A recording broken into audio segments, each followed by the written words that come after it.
Saludos muy cordiales a los que me puedan oír en estos momentos y ver este humilde y sencillo canal en el cual puedo compartir algún tipo de pensamiento, alguna palabra, alguna enseñanza dentro de las capacidades que el Señor me pueda otorgar.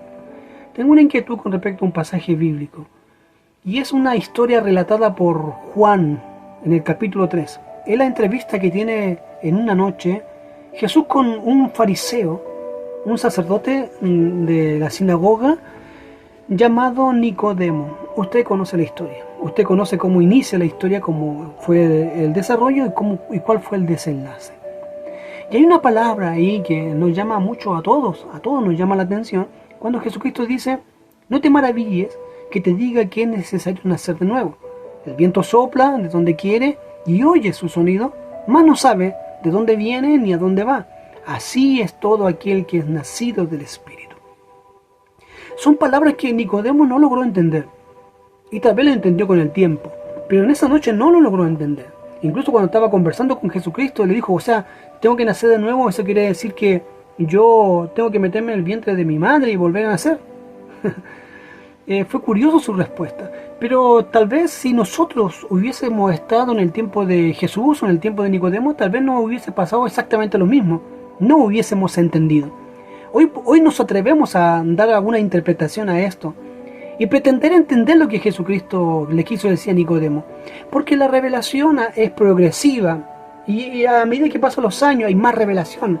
De hecho, hay más traducciones bíblicas en las cuales tratan de interpretar mejor los textos bíblicos. Se han descubierto más documentos en los cuales enseñan también para ir entendiendo un poquito más lo que Jesucristo quiso decir en determinados momentos.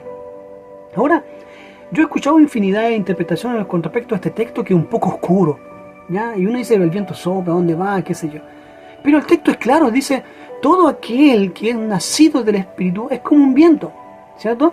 Que no sabemos de dónde viene ni de dónde va. Así es todo aquel que es nacido del Espíritu. O sea, todo aquel que es nacido es como este viento que no sabemos de dónde viene y de dónde va. Yo he escuchado interpretaciones. Algunos dicen que en la antigüedad no se tenía claro, no se tenía muy bien claro este concepto del viento. La gente veía que el viento soplaba, que pasaba sobre su cuerpo, se movían las ramas, las casas, levantaba polvo, qué sé yo, pero no, el viento no se ve. Entonces, ellos decían, a ellos les intrigaba esto del viento, porque no sabían de dónde venía, para dónde iba, cómo se generaba, el volumen, la altura. No sabían esto del viento, porque no se ve. Entonces decían que el viento o el soplo significa ruaj en el Antiguo Testamento y en el Nuevo Testamento neuman. Entonces también se puede traducir como espíritu. Entonces algunos decían que este viento que sopla Dios se transforma en algún momento en el Espíritu de Dios y puede entrar en nosotros. Otros interpretaban este texto bíblico del viento que sopla como el trabajo que hace el Espíritu Santo, en la cual nadie ve. Podemos escuchar, el viento produce algo en nosotros porque lo podemos sentir, lo sentimos que pasa, que nos envuelve. No sabemos dónde va el viento ni de dónde viene. Decimos el viento sur, el viento norte, pero no sabemos tampoco su origen. Entonces algunos dicen que es el trabajo que hace el Espíritu Santo de forma oculta, sin intervención del hombre. Es un trabajo que hace Dios en el proceso de regeneración y santificación. Eso lo hace Dios. No hay intervención humana en eso. Así como el texto bíblico que dijo Jesucristo en Mateo capítulo 4, verso 26, en la cual dice: así es el reino de Dios. Lo tengo aquí. Así es el reino de Dios. Como cuando un hombre echa semilla en la tierra y duerme y se levanta, y de noche y de día hace lo mismo, y la semilla brota y crece sin que él sepa cómo. Me recuerdo lo que dijo el apóstol Pablo en 1 Corintios, cuando dice: yo sembré,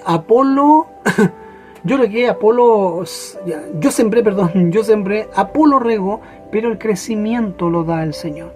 O sea, nosotros podemos predicar, según esta versión o esta interpretación, nosotros podemos predicar, nosotros podemos enseñar, pero nosotros no vamos a producir el crecimiento en una persona. Por más que le hablemos, por más que tratemos de convencerle, por más que usemos música, cántico, nosotros no vamos a producir un cambio en la persona, sino que el cambio lo produce el Espíritu Santo de una forma soberana como la sabe hacer Dios, ¿cierto? no nos compete a nosotros como hombres. Entonces también esa es una interpretación. Otros dicen que este viento que escuchamos es la palabra de Dios, porque una persona cuando conoce a Jesucristo por primera vez, lo primero que escucha es la palabra, ¿cierto?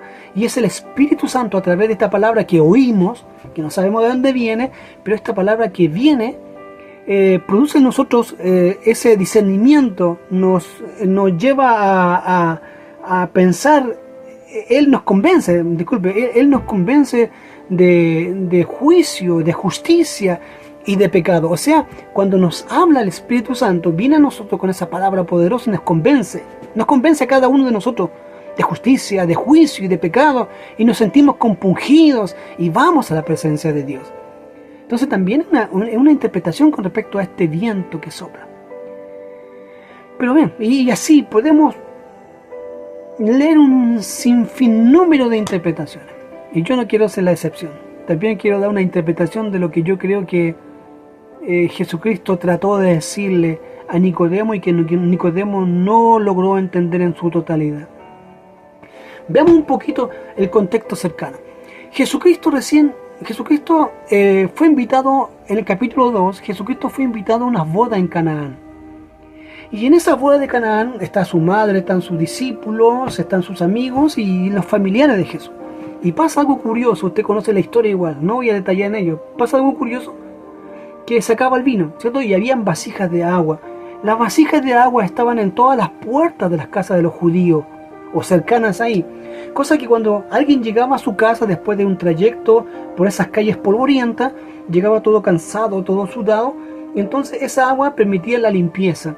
Y en cierta forma esa agua significaba o simbolizaba una cierta purificación externa. ¿Ya? Todo aquel que llegaba del mundo, por decirlo así, llegaba a su casa, se purificaba a través del agua y entraba a su hogar y podía descansar y reposar. Ahora lo que hace Jesucristo también es un símbolo que el escritor Juan nos quiere relatar para que lo podamos entender. Ahora Jesucristo va a transformar esa agua en vino y todos los que están en la fiesta lo van a disfrutar y lo van a pasar bien. Ahora el simbolismo tras todo esto es que Jesucristo ya no viene a hacer una purificación externa. Eso fue del antiguo pacto. La gente se bañaba, la gente se purificaba a través de los bautismos, se purificaba, se mojaba todo y se purificaba. Cuando alguien llegaba a una sinagoga se metía a estas tipo piscina, se bañaba y se purificaba y podía entrar a la sinagoga. Cuando venían al templo, a Jerusalén también, antes de la entrada al templo en sí, había un sinnúmero de piscinas, tipo piscina, en las cuales, o bautisterio que conocemos nosotros, y la gente pasaba ahí a remojarse, ¿eh? Se purificaba de todo el camino, de todo el pecado y podía entrar al templo limpiacito. Ahora lo que Jesucristo está haciendo y lo que nos trata de decir el escritor Juan es que Jesucristo ahora ya no va a hacer una purificación externa, sino lo que está haciendo ahora es una purificación interna. Cuando Jesucristo transforma el agua en vino y la gente lo disfruta y toma, ese que es el simbolismo de la purificación por dentro. Después de este evento, Jesucristo se va a Jerusalén para poder participar un poco de la Pascua que estaba muy encima. Jesucristo llega al templo y lo que sucede ahí en el mismo capítulo es que en el atrio de los gentiles, que estaba reservado exclusivamente para los gentiles, hay cambistas. O sea, hay una suerte de vendedores que están vendiendo palomas para el sacrificio, están vendiendo harina, están vendiendo pan, están vendiendo ovejas, están vendiendo animales y al mismo tiempo están cambiando el dinero por artículos, por alimentos, por animales. Alguien que no tenía dinero entregaba un animal y le pasaban el dinero, y con ese dinero entraba al templo y entregaba su ofrenda monetaria. O viceversa, no tenía el animal y lo podía comprar ahí. Bueno, era un negocio lo que estaba sucediendo ahí. Y estaba en el lugar de los atrios de los gentiles, porque el templo está en el lugar propio del templo, donde estaba el atrio de las mujeres, el escalón de Nicanor, el atrio de los judíos, estaba el altar de bronce que tenía 12 veces más el porte, y ahí venía el lugar santísimo en el tiempo de Herodes. En el Antiguo Testamento la estructura era distinta, teníamos el atrio ¿cierto? Que estaba el altar de bronce, el abraco, y también estaba el atrio, que era el patio, y ahí venía la casa de Dios, el tabernáculo, que estaba dividida en dos partes, el lugar santo y el lugar santísimo. Bueno, en el tiempo de Herodes se quiso replicar eso, como también en el templo de Salomón. Pero Jesucristo llega a Jerusalén y encuentra a estos cambistas, y él se molesta mucho porque el atrio había sido construido exclusivamente para que los gentiles caminen por ahí y puedan escuchar lo que está sucediendo adentro en el templo. Entonces las palabras, los cánticos, las profecías que sucedían adentro en el templo, los gentiles lo puedan escuchar acá abajo en el atrio de los gentiles. Pero pasaba todo lo contrario, había una suerte de negocio, se estaban vendiendo. Los sacerdotes corruptos tenían su negocio ahí, vendían animales, corderos, qué sé yo, becerros, de todo. Porque era un negocio en realidad. Para la Pascua venía gente de muchos lugares, del extranjero. Ya vemos en el capítulo 2 del libro de los Hechos, cómo la gente venía del Ponto, de Asia, de Bitinia, de la cuenca del Mediterráneo, quizás hasta de España, de todos esos lugares, y acá en el oriente, quizás de donde venía más la gente, a celebrar la Pascua. Jesucristo también quería celebrar la Pascua, pero va y se topa con esto de los gentiles y los cambistas, y él va a agarrar un chicote, como lo relata en otro evangelio, y va a expulsar a todos aquellos. Los va a echar, los va a expulsar. Este es el lugar de oración. Han convertido en mi casa en cueva de ladrones, dice otras versiones o el otro evangelio. Y ellos le piden señal a Jesucristo, y Jesucristo le va a decir: miren, destruyen el templo y yo lo voy a levantar en 3 días. Entonces ellos dijeron, ahí en el capítulo 2 dice, ellos dijeron que, bueno, Herodes lleva 46 años construyendo el templo y aún no lo termina, y Jesucristo viene y les dice: en 3 días lo va a levantar. No, es algo absurdo para ellos, porque no entendían las palabras de Jesús. Así como Nicodemo no entendía esto del nacimiento. Estas personas que estaban ahí en el templo de Jerusalén tampoco entendieron lo que Jesucristo trató de decirle, porque Jesucristo hablaba de su cuerpo. Nosotros lo entendemos hoy porque tenemos la revelación, pero en aquellos tiempos tal vez tampoco lo hubiésemos entendido, ¿me entiendes? Entonces Jesucristo hablaba de su cuerpo. Y es importante esto porque la revelación nos llega a nosotros ahora de una forma distinta. Ahora, Jesucristo, cuando escucha las palabras de Nicodemo, le da un freno al tiro en esa conversación que tiene. Porque Nicodemo le dice que: Señor, sabemos que tú eres maestro, porque las obras que haces tú son obras que vienen de parte de Dios. Nadie la haría si no estuviera Dios con él. Entonces, creemos que tú eres un verdadero maestro. Entonces él trata a Jesucristo como un maestro, ni siquiera como hijo de Dios, porque ningún judío podía en ese entonces considerar a Jesucristo como hijo de Dios. Es algo imposible. Los judíos decían, como dice el Deuteronomio capítulo 6, escucha, oh Israel, el Señor uno es, y amarás al Señor tu Dios con todo tu corazón. Entonces para ellos Dios era uno, no habían 2 ni 3. No se podía imaginar que Dios tuviese un hijo. No se podían ellos imaginar que Dios tuviese un Espíritu Santo. No, para ellos Jehová era uno y uno solo. ¿Me entiendes? Entonces viene una persona, un joven medio revolucionario, y empieza a decir que él es hijo de Dios. Y se empieza a llamar: yo soy. Yo soy el pan, yo soy la vida, yo soy el camino. El que me ha visto a mí ha visto al Padre. Imagínense. Yo he venido a perdonar pecados. Él perdonaba pecados, él sanaba enfermos. Entonces eso era inaceptable para las personas. Ahora yo te pregunto a ti, si tú estás en tu congregación y de pronto aparece alguien y dice: yo soy hijo de Dios, yo puedo hacer milagros, yo te perdono los pecados a ti, Dios me habla a mí, Dios me acaba de hablar y me dijo esto, y es muy probable que tampoco lo creamos, ¿me entiendes? Y los judíos peores, porque ellos eran más celosos de la ley, de sus creencias. Es como lo que le pasó a Pedro. Jesucristo le pregunta ahí en Mateo capítulo 16, les pregunta y le dice: ¿quién dice la gente que es el Hijo del Hombre? Y bueno, ellos automáticamente dicen, bueno, algunos dicen que el Hijo del Hombre es Jeremías, que es Elías, que es Juan Bautista, y dan un sinnúmero de nombres, pensando ellos según lo que habían escuchado, quién era el Hijo del Hombre que hablaba Daniel en el Antiguo Testamento. Y Jesucristo le pregunta a ellos, ¿y ustedes quién creen que soy yo? ¿O quién cree que es el Hijo del Hombre? Y Pedro va a decir unas palabras que van a transformar la historia de ese capítulo. Y yo creo que tú eres el Cristo, el Hijo del Dios viviente. Y Jesucristo lo alaba y le dice, Pedro, bien has dicho, pero esta revelación que tú has dicho no sale de tu boca, ni de tu corazón, ni de tu mente. Esta es una revelación que viene de lo alto. Dios te ha revelado y tú lo has dicho. Porque de Pedro no podía salir esas palabras, ¿me entiendes? Porque ellos nunca pensaron que Jesucristo podía ser el Hijo de Dios. Ellos creían que Jesucristo era un profeta, un maestro. Ellos vinieron a entender esto de la revelación un poquito más adelante. Por eso que Pedro lo niega, por eso que muchos discípulos se arrancan, porque ellos podían dar su vida, lo podían decir, pero llegó la hora de demostrarlo y no lo hicieron, porque no estaban 100% convencidos de la divinidad del Señor. Ahora, tenemos que tener claro igual que el Espíritu Santo en el Antiguo Testamento, o Dios en el Antiguo Testamento, estaba con su pueblo, pero no estaba en su pueblo. Y eso es algo importante, porque el Espíritu Santo se podía posar en los reyes, en los sacerdotes, en los levitas, y ellos podían profetizar. En los profetas igual venía el Espíritu y ellos podían profetizar. Sobre Sansón vino el Espíritu, él tenía fuerza. Sobre David vino el Espíritu y él podía pelear. Y así, en fin, muchos profetas, muchas mujeres, muchos hombres, muchos reyes actuaron de acuerdo a la posición del Espíritu Santo sobre ellos.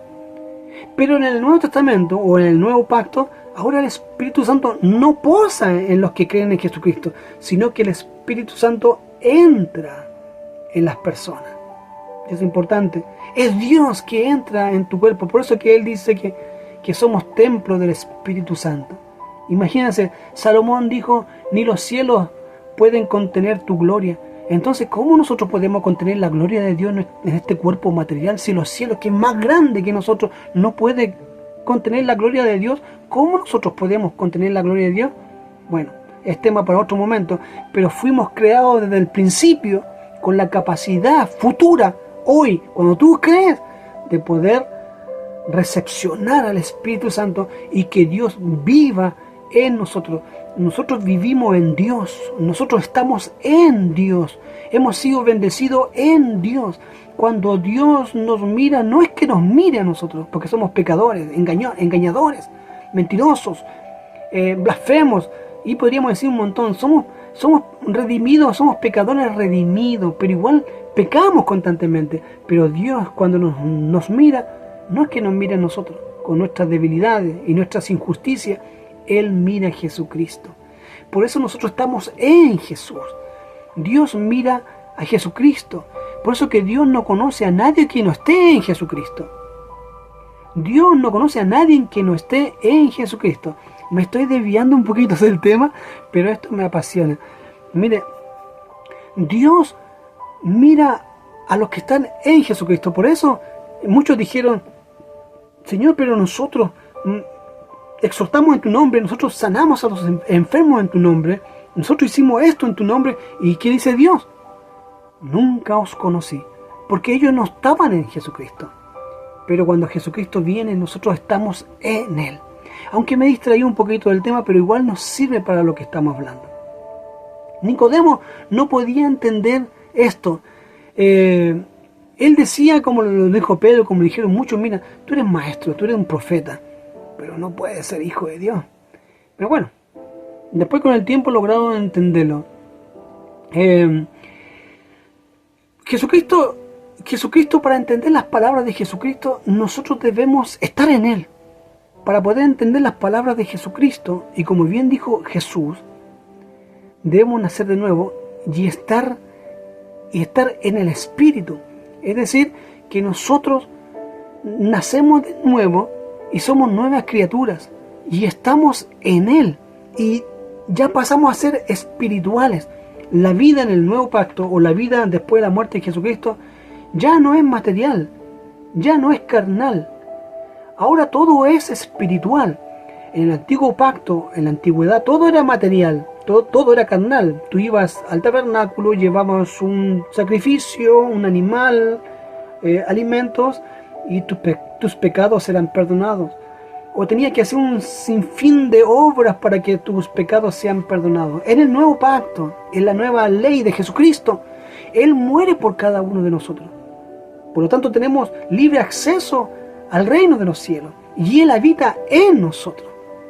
Por lo tanto, ya todo es espiritual. Por eso que Jesucristo dijo que el Padre anda buscando adoradores que le adoren en espíritu y en verdad. ¿Quién es la verdad? Jesucristo dijo, yo soy la verdad y la verdad os hará libre, dijo Él. La verdad no es un concepto, la verdad es una persona. ¿Quién? Jesucristo. Entonces, para adorar a Dios, debemos adorarlo en Jesucristo y espiritualmente. Porque Dios se deleita viendo a Jesucristo. Dios se deleita escuchando a Jesucristo. Dios se deleita viendo a Jesucristo cómo se mueve. Y como nosotros estamos en Él, Él nos ve a través de Jesucristo. Y todo es espiritual. Entonces, cuando Jesucristo le dice a Nicodemo, no te asombres, que te dije que tienes que nacer de nuevo para entrar al reino de los cielos. Y ahí recién vas a entender mis palabras. Solo una persona que es espiritual puede entender las palabras de Jesucristo. Para nacer de nuevo, tenemos que ser espirituales. Las palabras de Jesucristo y todo lo que Él dice solamente se entienden a través del Espíritu. Ya, como le dije, ya no es algo racional, ya no es algo carnal, físico. Ahora todo pasa a través del Espíritu Santo. Dice el apóstol Pablo que Él nos ha bendecido con toda bendición espiritual. O sea, Colosenses dice que en Él estamos completos. No nos falta absolutamente nada. No requerimos nada más porque Cristo está en nosotros. Y nosotros estamos en Él. Él es el amor perfecto. Él es la sabiduría perfecta. Él es la paciencia perfecta. Él es la entrega perfecta, el sacrificio perfecto, la templanza perfecta, el dominio propio perfecto. Si nosotros estamos en Jesucristo, vamos a entender las palabras espirituales de Jesucristo. Todo lo que Jesucristo dijo lo vamos a entender. Nicodemo no lo pudo entender porque él no era espiritual. Jesucristo es ese viento que todos oyen. Y toda persona espiritual es ese viento. Todo aquel que es espiritual es ese viento. ¿En qué sentido? De que las personas del mundo no ven de dónde venimos, porque somos espirituales, no ven a dónde vamos, porque somos espirituales, y ellos carnales, los carnales no pueden entender lo espiritual. Pero nosotros sabemos de dónde vinimos, ¿cierto? Nosotros sabemos quién nos rescató, nosotros sabemos para dónde vamos, nosotros sabemos cuál va a ser nuestro fin. Pero las personas que están en el mundo, que son gentiles, que son pecadores, que nunca han sido redimidos por la sangre de Jesucristo, ni han reconocido a Jesucristo como Señor, ellos no pueden entender esto. Jesucristo es este viento. Nosotros somos este viento, en el sentido de que nadie sabe para dónde vamos, ni de dónde viene, porque eso lo entienden solamente las personas espirituales, ¿me entiendes? Por eso Nicodemo dijo, pero tengo que nacer de nuevo. ¿Y qué cosa es esto del viento? En otras palabras, Jesucristo le quiso decir, mira, tú tienes que nacer de nuevo para entenderme. Para que tú entiendas mis palabras de esto de nacer de nuevo, para que tú entiendas qué es el viento, tienes que nacer de nuevo y ahí vas a entender lo que te estoy diciendo. Porque solo los espirituales entienden para dónde vamos, de dónde venimos. Jesucristo es este viento que todos oyen, ¿cierto? Pero no saben de dónde viene, ni mucho menos a dónde va. Jesucristo dijo, yo voy al Padre, yo vengo del Padre y voy al Padre. Jesús no ha venido como maestro, Él ha venido como el Hijo de Dios. Y eso debemos entenderlo. Y así es todo aquel que es nacido del Espíritu. ¿Cómo? Como Jesús, espiritual. Jesús hizo todo a través de la lupa de Dios, y Dios es espíritu. Para adorar a Dios y entenderle hay que hacerlo en espíritu y en verdad. Una persona carnal solo nos oye, ¿cierto? Una persona carnal solo nos va a oír. Seremos un ruido para sus oídos, pero no entenderán cómo vivimos, a quién seguimos, de dónde venimos, ni a dónde vamos.